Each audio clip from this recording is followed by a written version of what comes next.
Coucou tout le monde et bienvenue dans cette nouvelle vidéo. On se retrouve pour une petite vidéo cuisine avec moi. Donc aujourd'hui, je vous prends un peu plus tard que d'habitude puisque on était bien occupés. Donc il est 19h30. J'ai prévu de faire un tagine de viande hachée aux œufs. Donc de kefta aux œufs et à la sauce tomate. Et donc je vais faire une version express puisque comme je vous ai dit, il est déjà assez tard et les enfants doivent manger. Donc pour ceci, vous aurez besoin de 500 g de viande de bœuf, donc qu'on va assaisonner. Vous aurez besoin de tomates, environ 500 g. Donc moi je vous ai dit version express puisque je vais utiliser une sauce tomate cuisinée aux légumes que je vais assaisonner.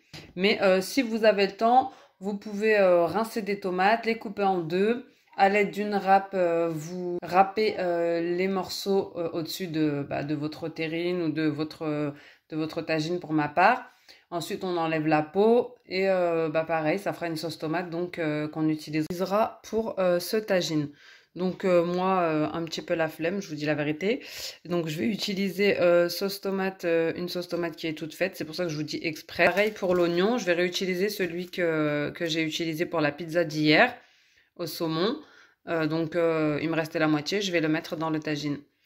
Donc on poursuit. Vous aurez besoin donc d'huile d'olive, vous aurez besoin d'ail. Si vous avez des gousses d'ail frais, c'est encore mieux. Vous aurez besoin d'œufs, de concentré de tomate. Vous aurez besoin de cumin, de paprika. Donc il faudrait aussi du pistil de safran, mais moi j'en ai pas. Et du poivre blanc. Donc dans la recette c'est du poivre blanc et moi aussi j'utilise du poivre blanc, mais si vous avez du poivre noir ça sera très bien. Et bien évidemment un petit peu de coriandre et du persil. Donc c'est parti pour la recette. Alors moi je vais faire cette recette dans un tagine, donc dans un vrai tagine. Et je vais mettre une plaque en dessous du tagine pour faire une petite séparation entre le feu et le tagine. Et aussi pour que ça reste stable. Donc c'est une plaque que j'avais achetée au Maroc, hein, vous connaissez maintenant. C'est parti. Donc je vais mettre un filet d'huile d'olive. Je vais y ajouter la sauce tomate. On rajoute une bonne cuillère à café de concentré de tomate, l'ail, coriandre, persil, piment doux. Donc voilà ce que ça donne. Je vais rajouter le sel et le poivre. Et ensuite, je vais laisser mijoter le tout pendant bien, on va dire, environ 5-10 minutes à feu doux.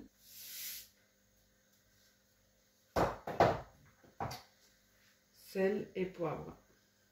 Je vais rajouter les oignons rouges. Donc c'est vraiment pour donner un petit peu de goût. Je vais en mettre dans la viande hachée. Mais là, c'est pour pas gaspiller vu que sinon, il sera plus bon. Donc je vais le rajouter, mais c'est facultatif. Donc pendant que la sauce tomate est en train de mijoter, on va venir assaisonner la viande hachée. Donc pareil, poivre, sel,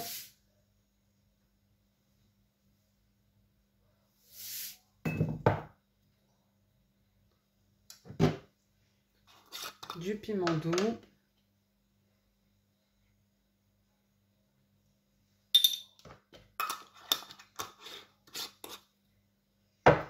Donc moi, je vais ajouter du cumin.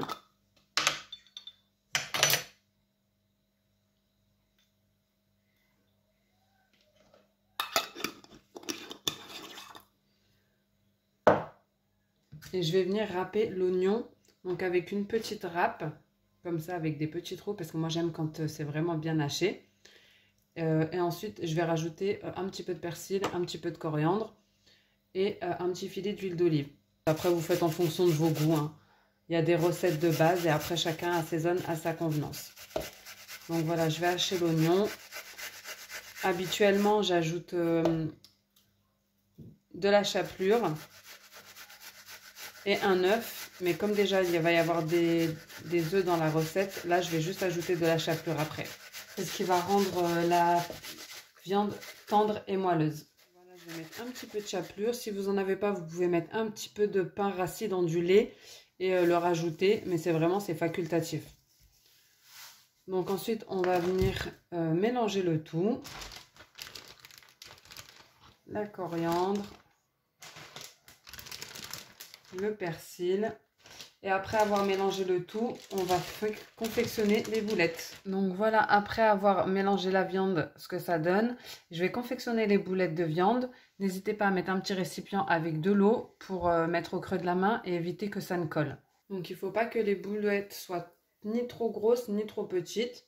Donc voilà, quelque chose qui tient dans le creux de la main, ce sera très bien. Mes boulettes sont maintenant confectionnées, donc vous faites ça jusqu'à épuisement de la farce.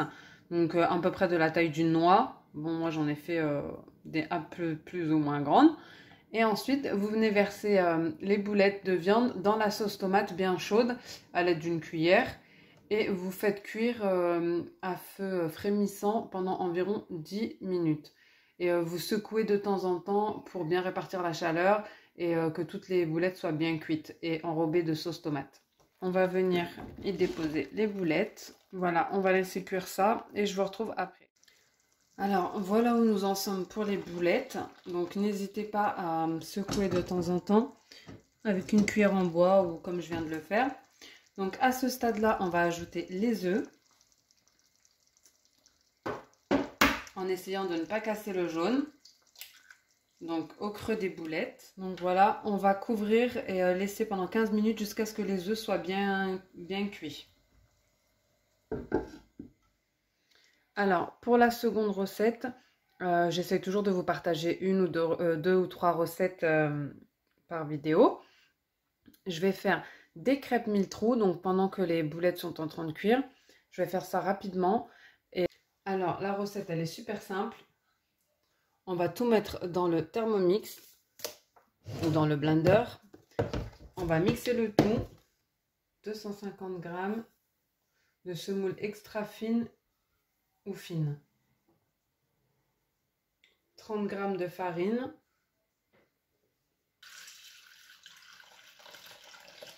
425 d'eau tiède. La levure chimique. La levure boulangère. Une pincée de sel. Une cuillère de sucre. Donc on va mixer le tout 5 minutes. Vitesse 6. Donc voilà la crème qu'on a obtenue. On va la verser dans un saladier et la réserver pendant au moins 30 minutes pour que la levure agisse et que les crêpes soient bien moelleuses et bien gonflées.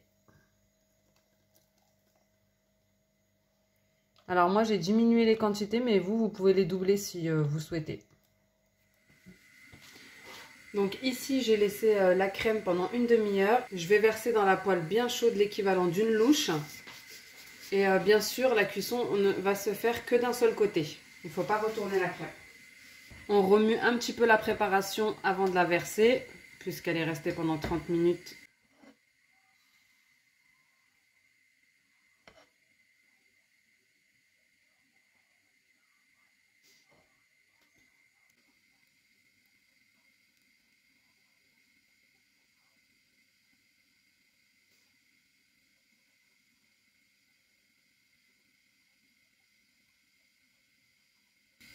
Donc on voit bien tous les petits trous se former. Alors ensuite on va venir les déposer sur un torchon propre, sans les superposer, en tout cas tant qu'elles sont chaudes. Si vous voulez les manger de suite, vous pouvez mettre de suite le beurre, une noisette de beurre. Et si vous ne voulez pas les manger maintenant, vous voulez les conserver et en manger un petit peu chaque jour, vous pouvez soit les conserver au frigo pour les manger le lendemain, soit les mettre au congèle. Mais pas trop longtemps, sinon ça perd de leur saveur. Alors ici, je vais déposer ça sur un torchon.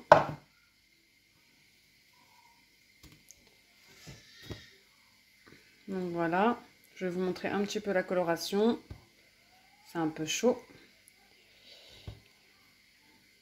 Voilà, comme ça c'est nickel. Donc on la cuit que d'un côté. Et on continue jusqu'à épuisement de la crème. Donc voilà ce que ça donne vu d'au-dessus. Je ne sais pas si vous voyez la qualité des trous. Ça porte bien son nom, 1000 trous. Je ne sais pas si vous pouvez voir la l'onctuosité, le moelleux, la qualité de la pâte. C'est magnifique. Comme je vous ai dit, moi, je vais y mettre un petit peu de beurre puisque c'est pour manger au dessert.